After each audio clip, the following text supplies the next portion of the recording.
Voilà maintenant des hommes et des femmes qui ne sont pas franchement en mode repos. Les athlètes français ont encore brillé aujourd'hui aux Jeux paralympiques de Tokyo. 9 nouvelles médailles avec l'or, vous le voyez, pour le triathlète Alexis Anquincan. En saut en longueur, Marie-Amélie Le Furel a décroché l'argent des sportifs qui doivent en partie leurs exploits au soutien, vous allez le voir, formidable d'ingénieurs passionnés. Ce sont eux qui leur fabriquent des prothèses et un matériel sur mesure. Une aventure collective que nous racontent Perrine Mislange et Jean-Vincent Fournis. Transformer un fauteuil roulant rigide en un fauteuil olympique. David Toupé, joueur de badminton, participe aux Jeux paralympiques de Tokyo. Ses bénévoles ont mis toutes leurs compétences pour lui concevoir un fauteuil performant, adapté à sa morphologie. On fait un gros travail sur le réglage du dossier pour lui amener en fait un maximum de puissance dans son jeu. Bonjour Nico. Ça va. Leur entreprise, Airbus, les autorise à utiliser les machines et les matériaux conçus pour l'aéronautique. Pendant 3 ans, une quarantaine d'ouvriers et d'ingénieurs se sont mobilisés.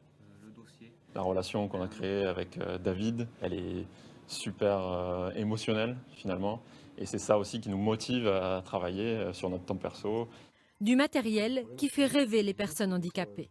Jérôme a perdu un bras et ses jambes suite à un accident agricole. Depuis 35 ans, avec des amis, il bricole des prothèses pour lui permettre de pratiquer des activités sportives. Alors ça, c'est des pieds que j'ai fabriqués pour le ski. Ça, c'est une paire de palmes qui est au bout d'une emboîture pour la plongée sous-marine. Dans le handisport, le matériel adapté est souvent inaccessible. Soit ça n'existe pas, soit ça a des prix qui sont extrêmement élevés. Pour courir, il lui fallait des lames en carbone. Tu vous amènes la lame pour tester? Avec son ami, ils ont donc fait appel à des étudiants de l'école des mines d'Albi. Il y a encore quelques petits réglages à faire, mais c'est hyper souple et donc super confortable. Le projet scolaire est devenu une start-up. Jérôme teste leur prototype. La première sensation, c'est juste de pleurer quand tu arrives à courir avec tes gamins. C'est juste du bonheur d'arriver à refaire quelque chose qui paraissait totalement inaccessible il y a encore quelques temps. On veut permettre aux gens qui ne peuvent plus courir de se remettre à courir, donc de ne pas investir 5 000 € dans une lame qu'ils utiliseront peut-être une fois. Émilie et ses camarades sont en discussion avec une grande chaîne de sport. L'étudiante espère pouvoir vendre les lames de course au printemps 2022.